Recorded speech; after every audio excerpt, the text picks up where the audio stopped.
जब तक पिता जीवित हैं भूलकर भी ना करें ये 5 काम। जाने क्या कहता है गरुड़ पुराण। हिंदू धर्म और हमारे प्राचीन शास्त्रों में पिता का स्थान बहुत ऊंचा माना गया है। गरुड़ पुराण जैसे ग्रंथों में तो यहाँ तक कहा गया है कि जब तक पिता जीवित है वे ही आपके लिए साक्षात देवता हैं। आज की भागदौड़ भरी जिंदगी में हम अक्सर तरक्की की सीढ़ी चढ़ते हुए ये भूल जाते हैं कि हमारी जड़ें हमारे पिता हैं। गरुड़ पुराण और धर्म ग्रंथों के अनुसार कुछ ऐसे काम हैं जिन्हें एक पुत्र को तब तक नहीं करना चाहिए जब तक उनके पिता का आशीर्वाद उनके सर पर है। आइए जानते हैं वो 5 बातें जो हमें मर्यादा में रहना सिखाती हैं।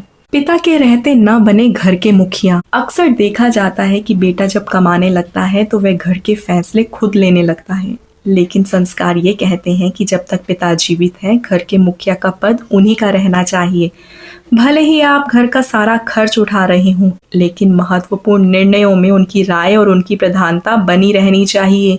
ये उनके आत्मसम्मान के लिए बहुत जरूरी है। पितृकर्म खुद से नहीं करना चाहिए। गरुड़ पुराण में स्पष्ट निर्देश है कि जिसके पिता जीवित हैं उस पुत्र को मुख्य रूप से तर्पण, पिंडदान या श्राद्ध जैसे पितृकर्म नहीं करने चाहिए। पिता ही वह कड़ी है जो अपने पूर्वजों को जल और अन्न देने का अधिकारी है।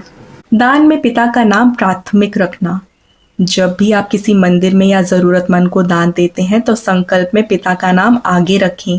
शास्त्रों के अनुसार पिता के नाम से किया गया दान पुत्र के कुल को 7 पीढ़ियों तक लाभ पहुंचाता है। सामाजिक आयोजनों, शादी ब्याह या किसी भी सामाजिक उत्सव के निमंत्रण पर अपना नाम पिता से ऊपर या पहले ना लिखवाएं। ये केवल एक औपचारिकता नहीं बल्कि शिष्टाचार है। समाज में पिता की पहचान से ही पुत्र की पहचान होनी चाहिए, न कि इसका उल्टा होना चाहिए। पारंपरिक प्रतीकों में बदलाव न करना। हमारे घरों में पूजा करने का तरीका, कुल देवता की परंपरा या घर के कुछ खास प्रतीक होते हैं जो पुरखों से चले आ रहे हैं।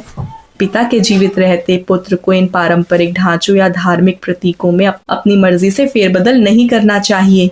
ये उनकी विरासत का अपमान माना जाता है।